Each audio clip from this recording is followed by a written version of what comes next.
Everyone, how are you? I hope सब लोग अच्छे होंगे, घर पर होंगे और सेफ होंगे. So as you know, I've already told you about the zillion or billion times that I am Arima Chaturvedi and I am your social science educator on this Unacademy platform, which is India's largest educational platform. And if you are of class 6 standard and you are on this platform, then you are at the very right place.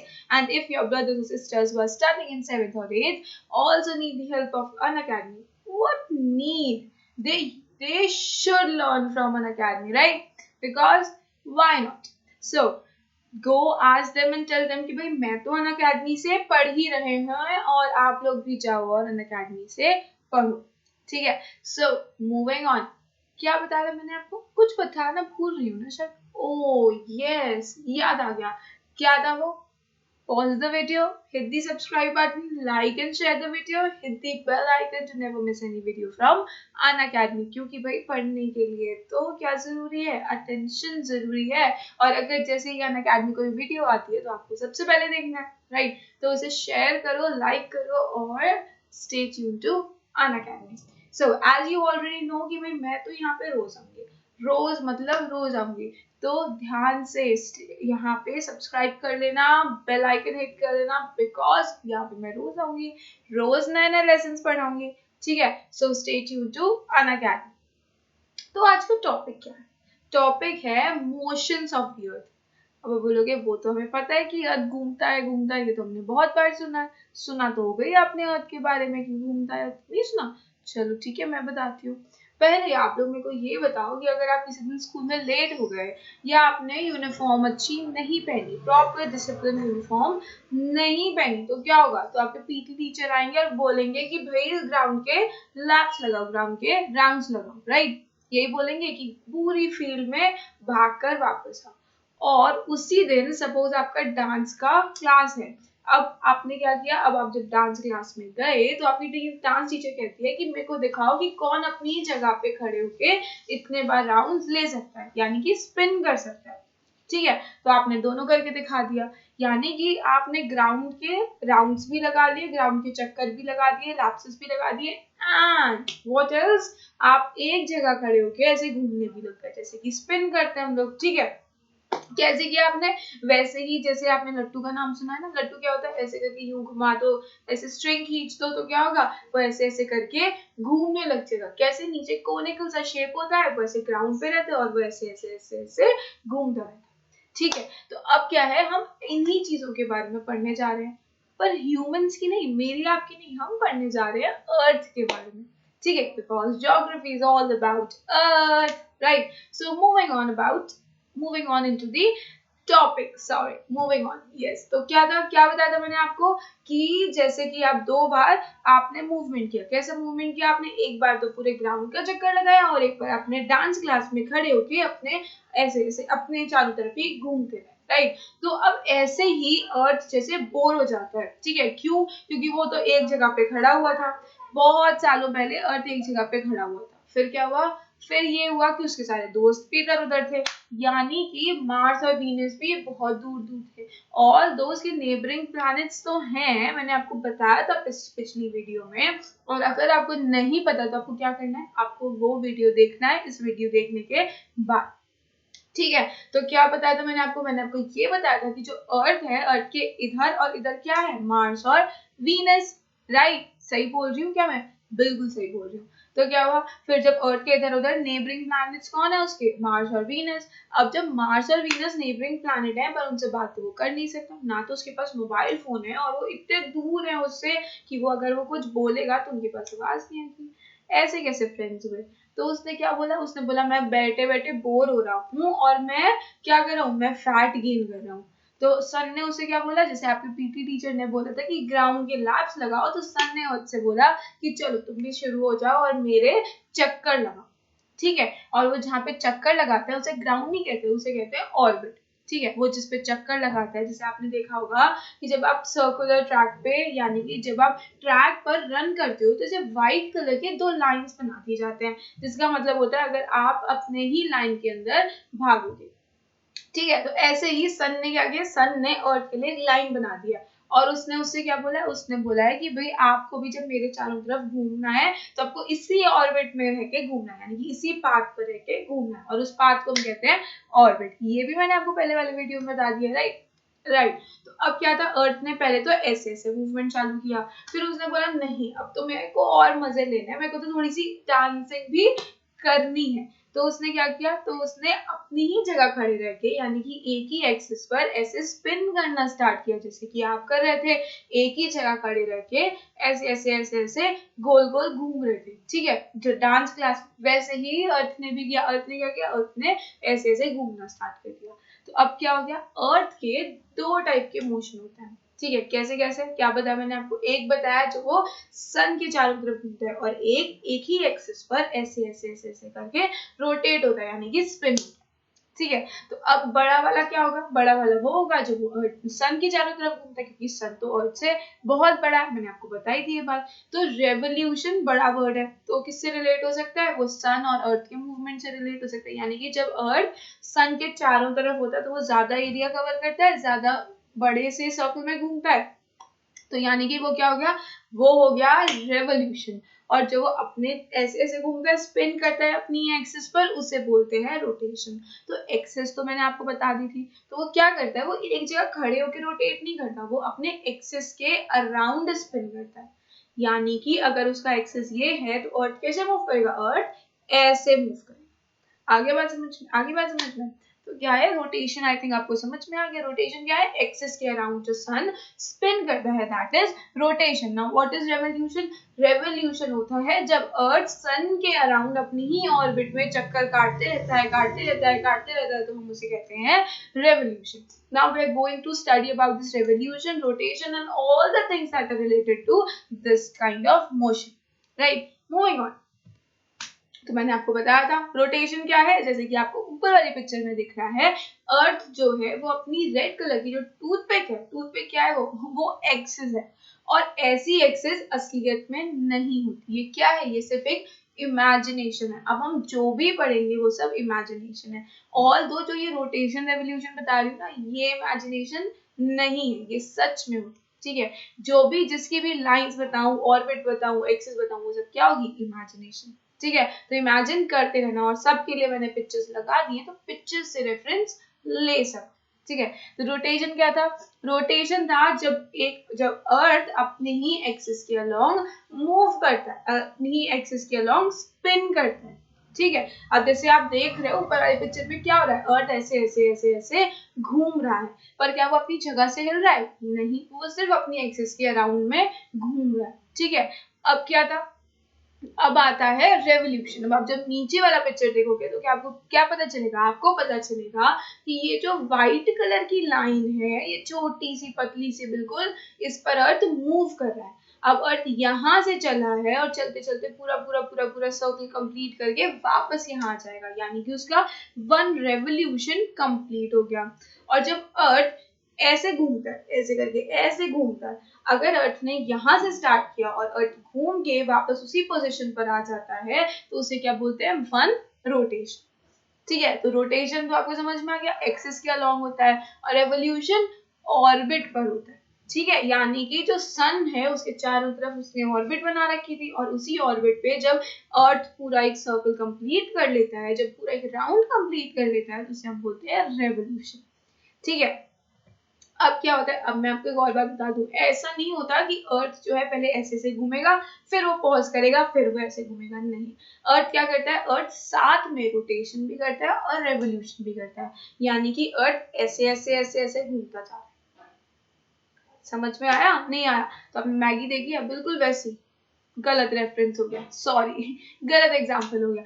यानी कि जब आप ऐसे, जब मैंने आपको बताया था लट्टू को आप ऐसे घुमाओगे तो क्या होता है, जब आप जैसे ही उसे घुमाओगे वो ऐसे ऐसे ऐसे ऐसे घूमने लगता है, स्पिन करने लगता है, और जब वो स्पिन करता है वैसे अर्थ स्पिन करता है। अर्थ स्पिन किसके अलोंग करता है, अर्थ स्पिन करता है पूरी ऑर्बिट के अलोंग। और ये जो मैंने आपको ऑर्बिट बताई थी ना, अब इसके बारे में थोड़ा सा पढ़ते हैं, ठीक है। तो मैंने आपको बताया था ऑर्बिट, ऑर्बिट क्या होती है, इमेजिनरी लाइन जिस पर अर्थ सन के अराउंड मूव करता है, यही बताया था ना। पर अब एक और टर्म आता है, अब एक टर्म आता है orbital plane. Now what is orbital plane? Well मैं बताती हूँ, प्लेन क्या होता है? प्लेन होता है सरफेस एरिया, ठीक है। सरफेस मतलब कि जैसे आपकी बुक का सरफेस हो गया, बुक के ऊपर वाला पोर्शन हो गया, जो फ्लैट प्लेन होता है उसे हम बोलते हैं प्लेन, ठीक है। फ्लैट सरफेस को बोलते हैं प्लेन। अब जैसे टेबल हो गई, टेबल के ऊपर का एरिया फ्लैट होता है, फ्लोर फ्लोर भी ऊपर फ्लैट होता है, वॉल्स भी फ्लैट होती हैं, और आपका पेपर भी फ्लैट होता है, राइट। तो क्या है ये जो प्लेन है, प्लेन मतलब होता है फ्लैट सरफेस, ठीक है। बस इतनी सी बात याद रखनी है, प्लेन मतलब होता है फ्लैट सरफेस। अब उसने क्या बोला? उसने बोला ऑर्बिटल प्लेन। अब इतने तो भाई आप होशियार हो कि आपको पता चल जाएगा कि ऑर्बिटल प्लेन किससे रिलेटेड होगा? ऑर्बिट से, ठीक है। तो अब ऑर्बिटल प्लेन ये होता है कि जो हमारा ऑर्बिट था, जिसे मैंने क्या बताया था, एक इमेजिनरी लाइन है, एक इमेजिनरी फिक्स्ड पाथ है for the earth to move around the sun, right. और कोई भी प्लैनेट, सब प्लैनेट की अलग अलग ऑर्बिट्स होती हैं। तो हमने क्या किया? हमने ये माना कि वो जो सर्कल है वो सिर्फ सर्कल नहीं है, एक फ्लैट सरफेस है। अब जैसे आप देखो, ये आपको सरफेस ये आपको सर्कल दिख रहा है। अब मैं बोल रही हूँ ये सर्कल नहीं है, ये एक फ्लैट सरफेस है, ठीक है। यानी कि ये पूरा क्या है? ये पूरा एक सरफेस है जिसने अर्थ को दो पार्ट्स में डिवाइड कर दिया। यानी कि अगर अर्थ ऐसे मूव कर रहा है तो आपको क्या लग रहा है कि हमने अर्थ को हाफ पार्ट्स में डिवाइड कर दिया, राइट। यही ऑर्बिट जो है, इसी को हम बोलते हैं ऑर्बिटल प्लेन। यानी कि उसके ऊपर का जो सरफेस है, जो हमने इमेजिन किया है, वापस से इमेजिन किया है, उसे हम बोलते हैं ऑर्बिटल प्लेन। अब आप देखो इस इमेज में, यहाँ पे ये जो ग्रेइश कलर का है ना, ये दिस थिंग, ये क्या है? ये है हमारा प्लेन, ठीक है। This is orbital plane. अब मैंने आपको बताया था अर्थ को हाफ पार्ट्स में काट दिया है, पर क्या इसने सच में हाफ पार्ट में काटा है? नहीं। क्या ऐसा लगता है कि आपको वॉक करते करते अरे ये ऑर्बिटल प्लेन है, चलो अब यहाँ से आगे नहीं जा सकते, ऐसा होता है क्या? नहीं होता, ऐसा कभी नहीं हुआ होगा। कभी भी आप मूव करोगे आपको फील नहीं होगा कि अर्थ रोटेट होता है, रेवोल्यूट होता है, या फिर सामने ऑर्बिटल प्लेन है। तो ये सब क्या है? ये सब इमेजिनरी है। यानी कि ऑर्बिटल प्लेन क्या था? इमेजिनरी। ये सब कुछ हम इमेजिन कर रहे हैं, रोटेशन और रेवोल्यूशन को छोड़ के। ये सब सच में होता है, रेवोल्यूशन भी होता है और रोटेशन भी होता है। अब ऑर्बिटल प्लेन क्या था? ऑर्बिटल प्लेन था जब हमने ऑर्बिटल प्लेन को ऑर्बिट को ऊपर वाले जो उसका सरफेस था उसको हमने मान लिया कि ये लाइन नहीं है, ये पूरा क्या है? एक सरफेस है, ठीक है। तो अब हमने क्या किया? उस ऑर्बिटल प्लेन को पेपर जैसा बन गया, बिल्कुल फ्लैट सरफेस, उससे हमने अर्थ को डिवाइड कर दिया, ठीक है। अब हमने अर्थ को ऐसे करके डिवाइड कर दिया। अब अर्थ को डिवाइड करेंगे तो क्या होगा? ऊपर का हेमिस्फीयर अलग, नीचे का हेमिस्फीयर अलग। हेमिस्फीयर होता है स्फीयर का आधा भाग, ठीक है। तो अब ऊपर का पोर्शन अलग, नीचे का पोर्शन अलग, ठीक है। अब हमें ये भी पता है कि अर्थ के नॉर्थ पोल से साउथ पोल क्या जाती है? अर्थ के नॉर्थ पोल से साउथ पोल जाती है एक्सिस, राइट। अब ये जो एक्सिस है और जो ऑर्बिटल प्लेन है वो एक एंगल बनाते हैं। एंगल का मतलब तो पता होगा? नहीं पता? मैं बता देती हूँ। एंगल होती है किसी भी दो लाइन के बीच का एरिया, ठीक है। अगर नहीं पता, अच्छे से पढ़ना है, तो आपको क्या करना पड़ेगा? आपको मैथ्स की वीडियोस देखनी पड़ेगी, इजी। जाओ जाओ देखो देखो, मैथ्स की वीडियोस भी देखो। तो क्या था? दो लाइंस के बीच का जो एरिया होता है उसको हम बोलते हैं एंगल, और ये मेजर होता है डिग्रीज में, ठीक है। अब हमें क्या पता है? अब हमें ये पता है कि जो हमारी दो लाइंस हैं, एक लाइन ये और एक लाइन ये, इनके बीच का एरिया क्या है? इनके बीच का एरिया होता है एंगल, सिर्फ दो लाइन के बीच, ठीक है। अब हमने क्या बताया? आपको एंगल बता दिया। अब मैंने आपको क्या बताया था कि ऑर्बिटल प्लेन था और एक थी एक्सिस। अब जब आप इस डायग्राम में देखोगे, इस पिक्चर में देखोगे, तो क्या होगा? ये तो है हमारी एक्सिस, नॉर्थ पोल से साउथ पोल जा रही है, यानी कि क्या है? एक्सिस। अब ये एक्सिस इस ऑर्बिटल प्लेन से कभी ना कभी तो टकराएगी। ये हमारा ऑर्बिटल प्लेन है, ये हमारी एक्सिस है, तो ये कभी ना कभी तो इससे टकराएगी। अब आप सोचो कि एक लाइन ये है, एक लाइन ये है, तो उसके बीच का क्या हुआ? एरिया एंगल बन गया। यही तो होता है एंगल। यानी कि अगर एक्सिस और ऑर्बिटल प्लेन के बीच का जो एंगल होता है वो कितना होता है? वो होता है 66 एंड हाफ डिग्री एंगल, यानी कि 66 plus half degree, that is 66.5 degree angle, ठीक है। आ गया समझ में? पक्का आ गया ना? आ ही गया होगा, इजी से ही तो है बस ये, है ना। तो क्या बताया मैंने आपको कि देखो, आप इस पिक्चर में देखो, ये एक्सिस है हमारी, ये एक्सिस से जब ये किससे मैच कर रहा है, ऑर्बिटल प्लेन की लाइन से जब ये टकरा रहा है तो इन दोनों की लाइन के बीच का एंगल क्या बन गया, इन दोनों के लाइन के बीच के इस लाइन से इस लाइन के बीच का एंगल बन गया 66.5 डिग्री, यानी कि कितना हो गया 66.5 डिग्री। और एक्सिस क्या होती है, एक्सिस इमेजिनरी लाइन होती है, ऑर्बिटल प्लेन क्या होता है, सब कुछ इमेजिनरी होता है। ठीक है, सब इमेजिन करें, आंखें बंद करो, इमेजिन करते जाओ। चलो आंखें बंद मत करना, नहीं तो पढ़ोगे कैसे, है ना। अब आपको एक बहुत इंटरेस्टिंग बात बताती हूँ। अब आपका कोई रिलेटिव फ्रेंड अगर अमेरिका में रहता हो या फिर कोई बहुत दूर रहता हो तो आप उससे पूछना कि उसके यहाँ और आपके कितना टाइम डिफरेंस है।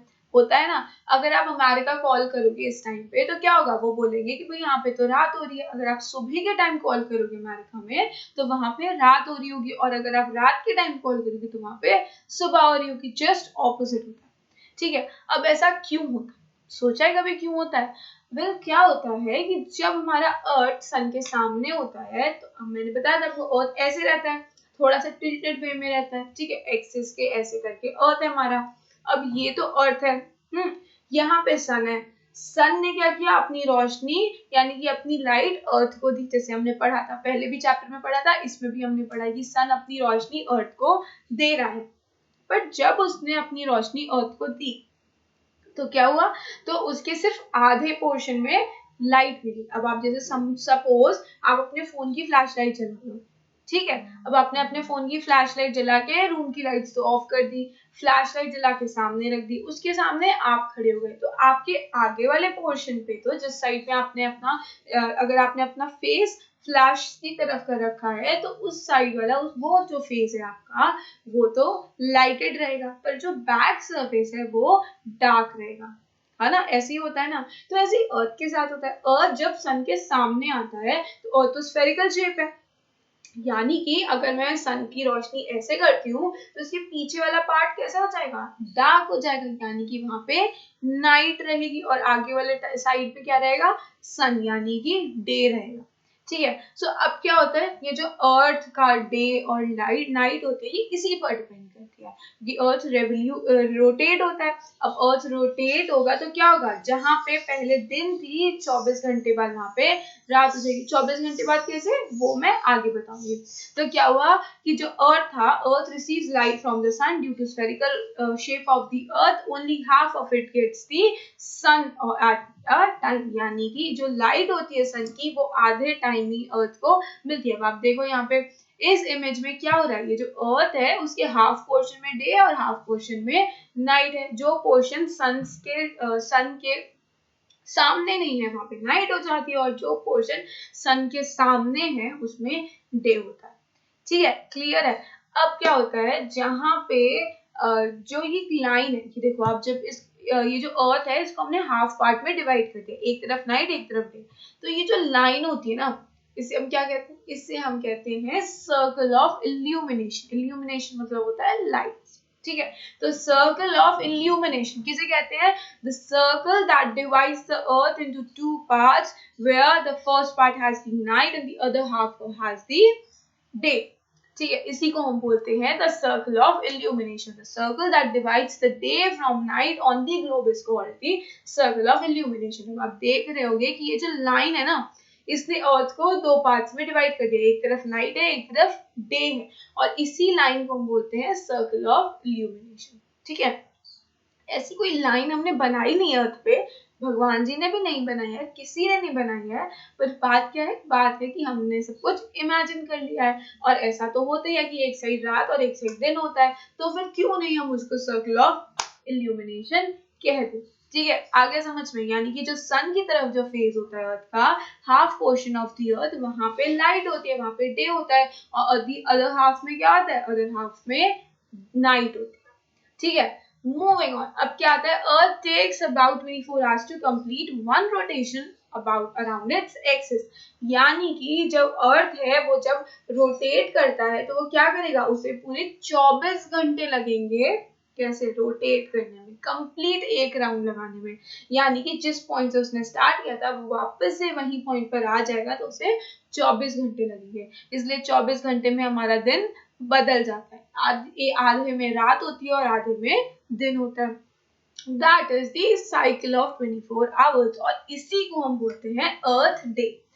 एक दिन, एक रोटेशन को हम बोलते हैं अर्थ डे, क्योंकि वो क्या है, क्योंकि वो हमारा पूरा दिन है। अब आप एक बात बताओ, कल रात के 12 बजे से आज रात के 12 बजे तक क्या डेट होगी, आज सॉरी क्या डे हो गया, आज संडे हो गया। यानी कि हमने एक ही डे तो काउंट किया, 12 से लेकर 12 कितने आवर्स हो गए, 24 आवर्स। रात के 12 बजे से दिन के अगले नेक्स्ट डे यानी कि आज रात के 12 बजे तक 24 आवर्स हो जाएंगे, और हमने उसे क्या बोला है, हमने उसे सिर्फ संडे बोला है। 12 बजते ही हमारा डेट चेंज हो जाएगा। अब जैसे ही रात के 12 बजेंगे, 12 1 बजेंगे, तो डे क्या हो जाएगा, मंडे हो जाएगा। रक्षाबंधन आ जाएगी, ओहो, एनवलप्स मिलेंगे, है ना। फिर क्या बताई थी, फिर भुला दिया है आप लोगों ने तो। हाँ, तो अर्थ डे, ठीक है, अर्थ डे क्या बताया था मैंने, अर्थ डे ये बताया था कि अगर एक अर्थ पूरा रोटेट करेगा एक बार में, अर्थ जब एक राउंड लगा लेता है पूरे रोटेशन का, तो हम उसे बोलते हैं अर्थ डे। और ये डेली मोशन होता है अर्थ का, यानी कि कोई संडे कोई हॉलीडे कुछ भी नहीं होता, यानी कि रोज घूमता है ऐसे। इसीलिए तो कभी भी हमें, कभी आपने देखा कि पॉज हो गया हो, कि मतलब 3-4 दिन तक लगातार रात ही हो रही हो, 3-4 दिन तक लगातार दिन ही निकल रहा हो, नहीं ना। रोज दिन निकलता है, रोज रात होती है, रोज दिन निकलता है, रोज रात होती है। तो ये क्या है, this is the cycle of rotation. और इसी को हम बोलते हैं एक पीरियड को, यानी कि एक पूरा रोटेशन जब कंप्लीट होता है तो हम उसे बोलते हैं अर्थ डे। और टाइम कितना लगता है, 24 आवर्स।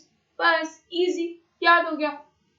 अब अगर हमारा अर्थ रोटेट नहीं होता तो क्या होता, अगर अर्थ रोटेट नहीं होता तो एक जो पोर्शन है, जैसे मैंने आपको यहाँ पे बताया था, जो पोर्शन सन की तरफ होगा उस पोर्शन पे हीट होगी, यानी कि वो दिन भर हीट लेगी, उसमें इतने सालों से सिर्फ और सिर्फ दिन होगा, यानी कि रात तो होगी नहीं। अब जो पोर्शन सन के साथ नहीं है, यानी कि सन के सामने नहीं है, उस पोर्शन में नाइट होती है। यानी कि बेसिकली क्या हुआ, कि जिस पोर्शन में नाइट होगी वहां पे ठंड हो जाएगी। ठंड क्यों होगी, क्योंकि वहां पे सूरज की रोशनी नहीं मिल रही है। जब ठंड आती है तो क्या होता है, हमें सूरज की रोशनी प्रॉपर नहीं मिलती। हम छत पर भी जाते हैं तो भी हमें हल्की हल्की धूप लगती है, सिर्फ बहुत तेज गर्मी वाली धूप नहीं लगती। रात में धूप निकलती है, नहीं निकलती, और इसीलिए रात में हल्का सा टेम्परेचर जो होता है हमारा गिर जाता है। राइट, तो क्या हुआ कि जिस साइड में सन नहीं होगा, जिस साइड में नाइट होगी, अगर रोटेट नहीं किया सन तो हमेशा के लिए वहां पे नाइट हो जाएगी, और एक साइड हमेशा के लिए दिन हो जाएगा। तो जहां पे कंटिन्यूअसली धूप हो रही है, जहां पे कंटिन्यूअसली सन अपनी लाइट प्रोवाइड कर रहा है, तो वो एरिया तो बहुत गर्म हो जाएगा। राइट, कितना एब्जॉर्ब करेगा एटमॉस्फेयर, बिल्कुल भी नहीं कर सकता, फिर तो कितना ज्यादा हीट हो जाएगा। अब इतनी ज्यादा हीट में क्या होगा, लोग मरने लगे, क्योंकि कंडीशंस क्या हो जाएगी, एक्सट्रीम। क्या हम लोग किसी और प्लैनेट पर रह सकते हैं, क्या आप मर्क्यूरी पे रह सकते हो, नहीं रह सकते। क्यों, क्योंकि वो सन के बहुत पास में है, वहां पे बहुत गर्मी होती है ना। तो ऐसे ही अर्थ में क्या होगा, अगर रोटेट नहीं किया अर्थ, तो एक साइड पे दिन और एक साइड में रात हो जाएगी। और जिस साइड पे रात होती है, हमेशा के लिए जहाँ पे रात होगी वहां पे बहुत ठंड पड़ा करेगी, और जहां पर दिन होता है वहां पे बहुत गर्मी पड़ेगी। कोई भी नॉर्मल सी कंडीशन नहीं होगी। जैसे कि अंटार्कटिका में 12 मंथ्स, ऑलमोस्ट 12 मंथ्स के लिए बर्फ रहती है, ठीक है। तो अब वो 12 मंथ्स के लिए जब वहां पे बर्फ रहती है, तो वहां पे कोई सर्वाइव कर पाता है क्या, नहीं। लोग थोड़े दिन के लिए जाते हैं, एक्सपेरिमेंट ऑब्जर्वेशन करके रह के वापस आ जाते हैं। राइट, यही होता है। पर अब ऐसे तो आप सर्वाइव नहीं कर सकते लाइफ टाइम के लिए। तो इसीलिए अर्थ का रोटेट होना बहुत इंपॉर्टेंट है, ताकि हमें दिन में गर्म मिले और रात में थोड़ी सी ठंडक मिल जाए। ठीक है, आगे समझ में। चल अब आगे आते हैं। अब क्या हुआ, रोटेशन के बारे में तो हमें पता चल गया। अब आता है रेवोल्यूशन। रेवोल्यूशन मैंने क्या बताया था आपको, कि जो सन होता है उसके चारों तरफ जब अर्थ अपनी ऑर्बिट पर घूमता है, उसे हम कहते हैं रेवोल्यूशन। अब क्या हुआ कि जब एक रोटेशन के लिए 24 आवर्स लगते हैं, तो एक रेवोल्यूशन के लिए भी कुछ टाइम लगता होगा, स्पेसिफिक टाइम लगता होगा, है ना। तो एक रेवोल्यूशन के लिए 365 और 1/4 डे लगता है।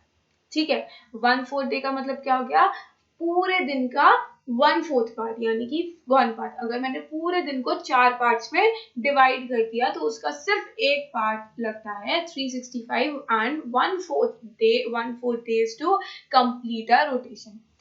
अब इसका मतलब क्या हुआ, 1/4 का मतलब ये हुआ कि अगर मैंने अपने दिन को, एक दिन को 1/4 डे मतलब कि एक दिन को अगर मैंने 4 पोर्शंस में डिवाइड किया तो 12/4 कितने आवर्स होता है? कितने आवर्स होता है? बताओ बताओ, सोचो सोचो।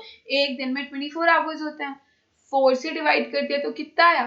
6, राइट। यानी कि अगर 365 डेज एंड 6 आवर्स होंगे तो वो क्या हो जाएगा? 365 डेज एंड 6 आवर्स में एक रेवोल्यूशन कंप्लीट होता है। अब क्या होगा?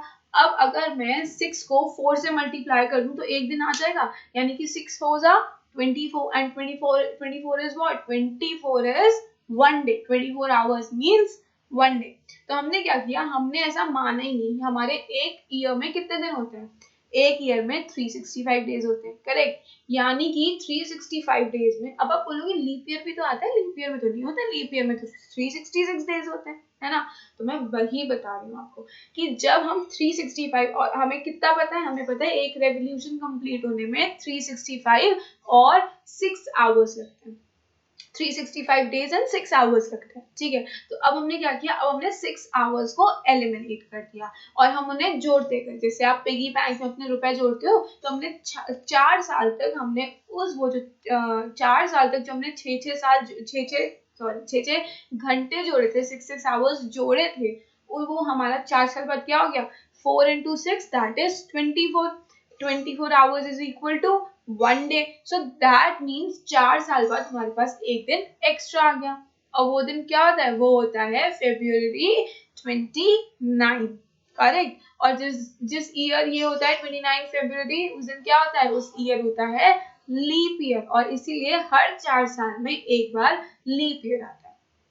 ठीक है, आगे समझ में क्या किया हमने किया कि जब एक रेवोल्यूशन कंप्लीट होने में 365 डेज एंड 6 आवर्स लगते हैं, तो हमने 6 आवर्स घटा लिए। फिर जब 4 साल आए तो 4 साल के 6 आवर्स कितने हो गए? 6 into 4, ठीक है। 6 into 4 कितना होता है? 24 hours. 24 hours is equal to 1 day, and that 1 day after every 4 year we calculate it into we add it into the 365 days sum. तो क्या हुआ? हमने 365 में जैसे ही 1 डे ऐड किया तो 366 डेज हो गए। और वो 366 डेज किस में होते हैं? वो होते हैं फरवरी में 29 को। वो हम एक डे एक्स्ट्रा लगा देते हैं, किसमें? लीप ईयर में, ठीक है। और उस ईयर को क्या बोलते हैं? Leap year. यानी कि हर 4 साल बाद एक लीप ईयर आता है, जिसमें फरवरी में 29 डेज होते हैं इंस्टेड ऑफ 28 डेज, राइट। अब क्या है? अब ये है the earth is going around the sun in an elliptical orbit. अब मैंने आपको बताया था कि जो सन है उसके चारों तरफ अर्थ घूमता है, बट क्या मैंने आपको शेप बताई थी? नहीं, शेप होती है एलिप्टिकल। दैट मीन्स जैसे आपको शेप अभी पिक्चर में दिख रही है, दैट इज एलिप्टिकल। एक तो होता है सर्कल, ठीक है, but this is not circle. Circle तो हर तरफ से इक्वल होता है। एलिप्टिकल क्या होता है? जिसके 2 साइड्स कम होते हैं और 2 साइड ज्यादा होते हैं। अब जब आप इस पे देखोगे तो एलिप्टिकल क्या है? यहाँ से ज्यादा है, यहाँ से कम है, यहाँ से भी कम है, और यहाँ से भी कम है, राइट। तो इसी को ही हम बोलते हैं एलिप्टिकल ऑर्बिट। और ये प्लेन क्या हो जाएगा? प्लेन हो जाएगा एलिप्टिकल ऑर्बिट प्लेन। कैसे प्लेन बना? जो हमने सर्कल को प्लेन मान लिया, सरफेस मान लिया, यही होता है हमारा ऑर्बिटल प्लेन। अगर अब आपसे कोई पूछे कि ऑर्बिट शेप किसकी होती है, सॉरी ऑर्बिट की शेप क्या होती है, तो आप क्या बोलोगे? सर्कल? नहीं, आप बोलोगे एलिप्टिकल, ठीक है। Got it. चलो मूव ऑन। अब क्या होता है? अब आता है सोलिस्टिस। अभी सोलिस्टिस क्या होता है? बड़ा अच्छा सा वर्ड है ना, सुनने में तो बहुत ही अच्छा लग रहा है सोलिस्टिस। तो सोलिस्टिस होता है, पहले मैं आपको एक बात बताती हूँ। आपको पता होगा कि हमारा जो ईयर है वो कुछ सीजन्स में डिवाइडेड होता है, ठीक है। क्या क्या सीजन्स होते हैं? स्प्रिंग, समर, ऑटम और विंटर, ठीक है। ये हमारे सीजन्स होते हैं। अब ये जो 4 सीजन्स होते हैं ना, ये सिर्फ और सिर्फ सन पे और अर्थ पे डिपेंड करते हैं। हर चीज सन और अर्थ पे डिपेंड करती है। कैसे? ऐसे कि जब हमारा अर्थ सन से पोजीशन में होता है, किस पोजीशन में है उससे हम रिलेट कर सकते हैं कि हमारा क्या सीजन आएगा। जैसे कि अब आप ये पिक्चर देख लो, चलो पिक्चर के साथ साथ समझाएंगे, ठीक है। तो पहले आता है समर सोलिस्टिस, ठीक है। एक बार पढ़ के देखते हैं इसमें क्या लिखा है। तो इसमें लिखा है when the northern hemisphere is tilted towards the sun, the rays of the sun fall directly on the tropic of Cancer. Beyond the Arctic Circle experience continuous daylight for about 6 months. यानी कि उसने क्या बोला, ये तो बहुत बड़ा sentence हो गया, बहुत ही बड़ा पैराग्राफ हो गया, तो ये बहुत इजी है, थोड़े थोड़े पार्ट्स में करके पढ़ते हैं। तो उसने सबसे पहले क्या बोला, उसने बोला when the northern hemisphere is tilted towards the sun, यानी कि जब आप इस पिक्चर में ये वाला पोर्शन देखोगे तो क्या है, इसका जो नदर्न हेमिस्फीयर है, यानी कि ये नदर्न हेमिस्फीयर कैसे हुआ, इक्वेटर के ऊपर वाला पोर्शन, तो इक्वेटर के ऊपर वाला पोर्शन क्या है, नदर्न हेमिस्फीयर, और ये किसकी तरफ टिल्टेड है, ये है सन की तरफ टिल्टेड, राइट। उसने क्या बोला, जब सन की तरफ नदर्न हेमिस्फीयर टिल्टेड होता है तो सन रेज किस पे जाती हैं, सन रेज जाती हैं ट्रॉपिक ऑफ कैंसर पे, यानी कि इस वाली लाइन पे, आपको पता है ये ट्रॉपिक ऑफ कैंसर है, this is Arctic Circle, Tropic of Cancer, Tropic of Capricorn and Antarctic Circle. तो क्या हुआ, जब सन की रेज इस पे जाती है, ये क्या था, ट्रॉपिक ऑफ कैंसर, तो सबसे ज्यादा हीट जो होती है वो ट्रॉपिक ऑफ कैंसर के आजू बाजू होती है, यानी कि ट्रॉपिक ऑफ कैंसर के आसपास वाले एरियाज में होती है, ठीक है।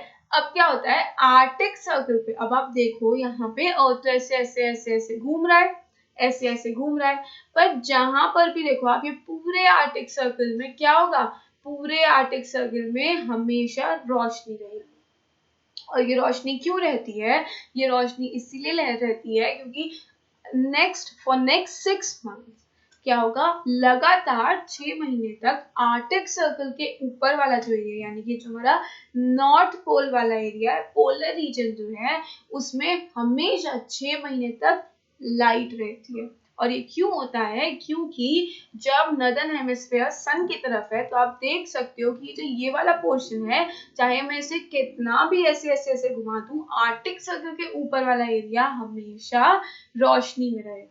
और इसलिए यहाँ पे क्या होता है, यहाँ पर 6 महीने तक डे लाइट रहती है, यानी कि 6 महीने तक दिन रहता है, ठीक है। अब ये नहीं कह रही मैं कि यहाँ पे गर्मी हो जाती है, इसका मतलब ये है कि ट्रॉपिक ऑफ कैंसर में गर्मी होती है, ठीक है, ट्रॉपिक ऑफ कैंसर के आसपास वाले एरियाज में गर्मी होती है, पर नदर्न हेमिस्फीयर पर इतनी गर्मी नहीं होती, क्योंकि मैंने आपको बताई थी ये बात, जो लाइट होती है, जो हीट होती है, वो पोलर एंड्स पर जाके बहुत कम हो जाती है, बताया था ना, सब कुछ उसी से रिलेटेड है। अगर पहले वाला चैप्टर समझ में आ गया तो ये भी आ जाएगा, बहुत इजी है। क्या हुआ, हमने क्या पढ़ा, हमने ये पढ़ा कि जब अर्थ सन की तरफ थोड़ा सा टिल्टेड होता है, यानी कि नॉर्थ वाला पोर्शन सन की तरफ टिल्टेड है, यहाँ से सन रोशनी दे रहा है, तो क्या होगा, ये वाला जो पोर्शन है आर्टिक सर्कल के ऊपर वाला, तो पोलर रीजन्स वो कैसे होंगे, उनमें 6 महीने तक दिन रहेगा, ठीक है। काफी अजीब सा साउंड कर रहा है ना, पर ऐसा ही होता है, वहां पे 6 महीने तक दिन रहता है। और उसके बाद उसने क्या बोला, उसने बोला since a large portion of northern hemisphere is getting light from the sun, it is summer in the regions of north of the equator. The longest day and the shortest night as places occur on 21st June. अब क्या है, अब उसने मेरे से बोला, मतलब sorry आप सबसे भी बोला कि जो समर होती है नदर्न हेमिस्फीयर में, क्या होता है समर कैसे होगी, जैसे अब मैंने आपको बताया था ट्रॉपिक ऑफ कैंसर के आसपास वाले एरिया में वहां पे सनलाइट बहुत ज्यादा पड़ती है, यानी कि सनलाइट पड़ रही है तो क्या होगा, सनलाइट पड़ रही है तो गर्मी होगी, है ना, बताया था मैंने आपको प्रीवियस वाले स्लाइड में भी कि अगर सनलाइट बहुत देर तक पड़ेगी तो वहां पे गर्मी होगी। तो इक्वेटर के ऊपर वाले एरियाज में, यानी कि जो ट्रॉपिक ऑफ कैंसर वाला एरिया है, उसके आसपास क्या होती है, उसके आसपास समर्स होती है, यानी कि नदर्न हेमिस्फीयर में समर्स होती है, और ऑपोजिट किस पे होता है, सदर्न हेमिस्फीयर में, यानी कि सदर्न हेमिस्फीयर में कंडीशंस बिल्कुल रिवर्स कर दी जाती है, उल्टी हो जाती है। अगर नदर्न हेमिस्फीयर में ठंड है, सॉरी अगर नदर्न हेमिस्फीयर में गर्मी है, समर का सीजन है, तो सदर्न हेमिस्फीयर में क्या हो जाएगा, विंटर का सीजन।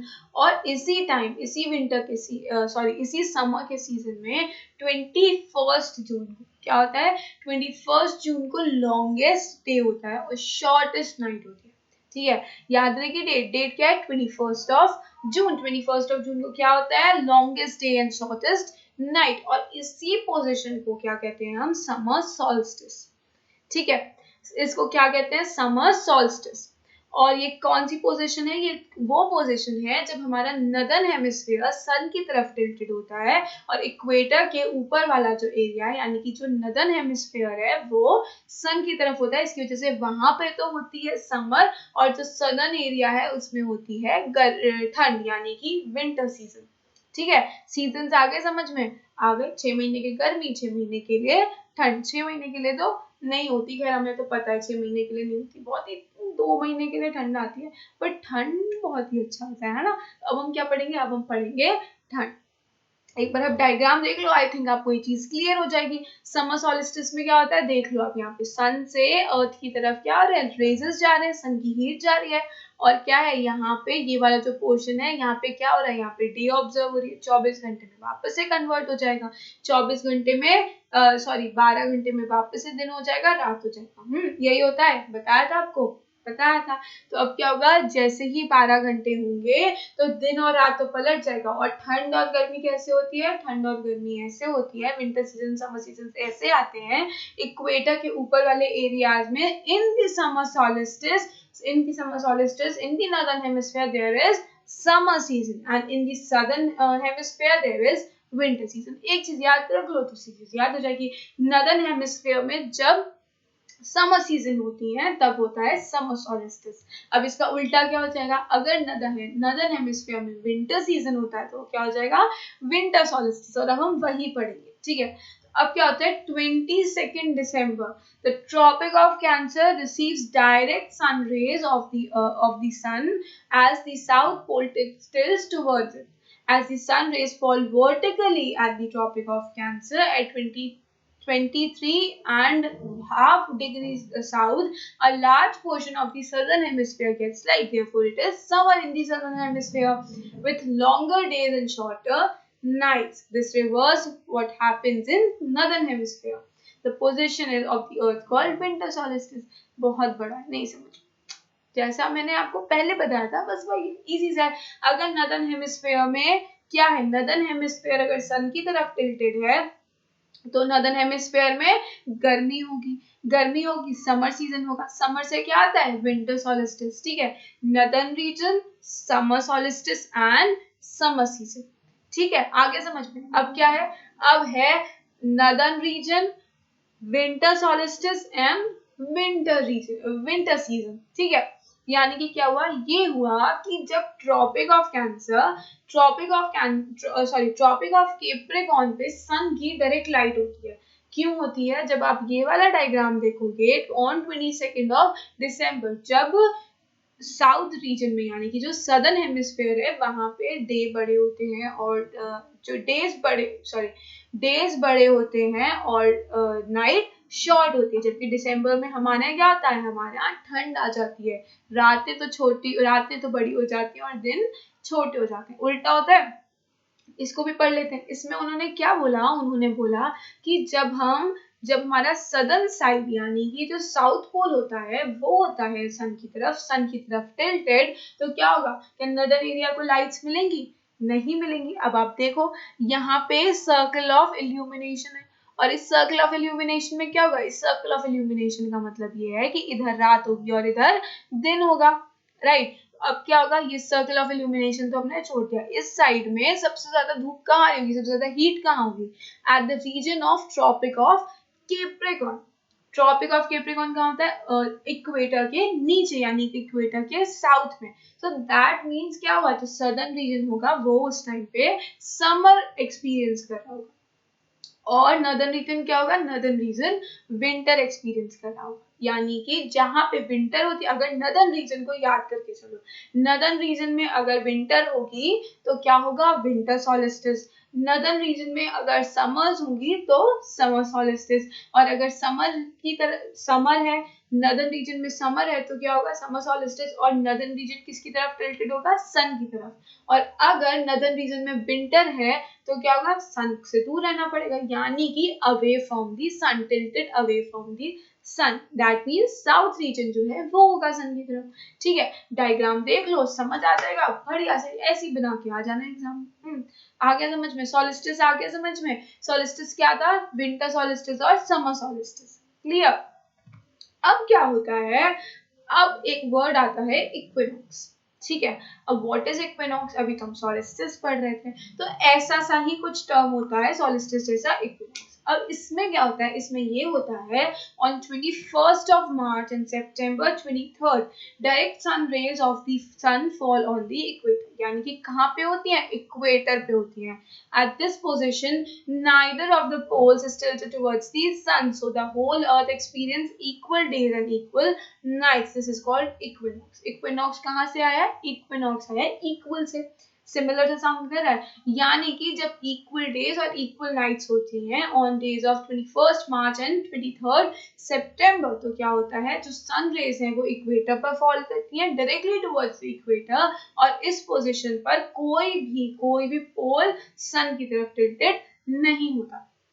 अब आप दोनों सामने के और ये वाला ऑटम का और स्प्रिंग का डायग्राम देखो अर्थ का, कैसे है, जो नॉर्थ पोल है वो इधर की तरफ टिल्टेड है, यानी कि राइट हैंड साइड पे, और जो ऑटम में है वहां पे भी वो उधर ही की तरफ टिल्टेड है, ठीक है। वो ऐसे ही टिल्ट कर रहा है दोनों तरफ, सन से कोई मतलब ही नहीं है क्योंकि वो टिल्ट तो ऐसे कर रहा है और सन यहाँ पर है। अब और हमने पहले क्या पढ़ा था, एक बार सन हमारा सन यहाँ पे था, अर्थ यहाँ पे था, और एक बार हमारा अर्थ यहाँ पे था। अब जब अर्थ यहाँ पर है और उसका नॉर्थ रीजन ये है, तो उस पे क्या होगा, सन ये रहा और अर्थ ये रहा, तो गर्मी यहाँ पे पड़ेगी इस साइड में, और अब एक यहाँ पे हो गया तो क्या होगा, गर्मी इधर की तरफ पड़ेगी। अब जब यहाँ पे सामने आ गया और या फिर इधर है, तो क्या होगा, इक्वेटर पे रेस पड़ेंगी, क्योंकि सामने क्या है, पूरा का पूरा अर्थ है, यानी कि उस टाइम पे क्या पढ़ते हैं,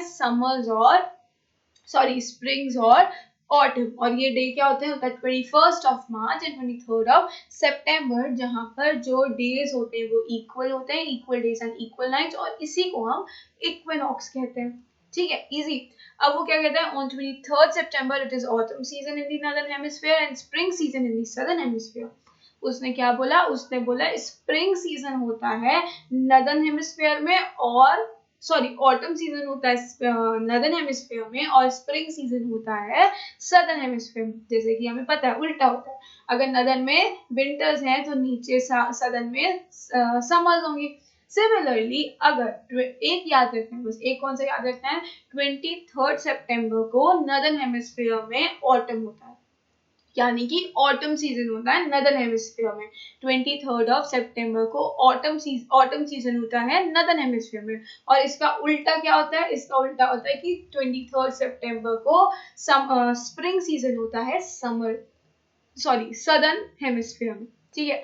फिर आता है इसी का ऑपोजिट कब हो जाता है, इसी का ऑपोजिट हो जाता है 21st मार्च को, जब नॉर्दर्न हेमिस्फीयर में स्प्रिंग होता है और ऑटम होता है सदर्न हेमिस्फीयर में, ठीक है। क्लियर है, एक चीज याद रखो, दूसरी चीज ऑपोजिट हो जाती है, ठीक है। I think it is clear now, so moving on. Oh, that's it. That's the end of the video. So thank you very much for being at the last of the video. यहाँ तक साथ देने के लिए, video देखने के लिए so much thank you very much। आप यहाँ तक रहे वीडियो के, और अब आपको क्या करना है, अब आपको इस चैप्टर को पढ़ना है अच्छे से और अच्छे मार्क्स लेने, और उसके लिए क्या करना पड़ेगा, उसके लिए बहुत ईजी है। अगर आपको डाउनलोड करनी है इसकी पीडीएफ नोट्स की, तो डिस्क्रिप्शन बॉक्स में जाओ, डिस्क्रिप्शन बॉक्स में लिंक है, all you have to do is click the link, go to the page and download the PDF from there. Importantly, you have to like and share the video because we are the new channel and we need your love and support thoroughly. So please go and like and share this video to your friends, relatives, and all those people who are your classmates or your brothers or sisters who are studying in class 6। तो उनको भेजो फटाफट से, और bell icon press करना मत भूलना, और ये भी मत भूलना कि मैं यहाँ पे रोज आती हूँ। Stay tune to the channel and until the next video we meet।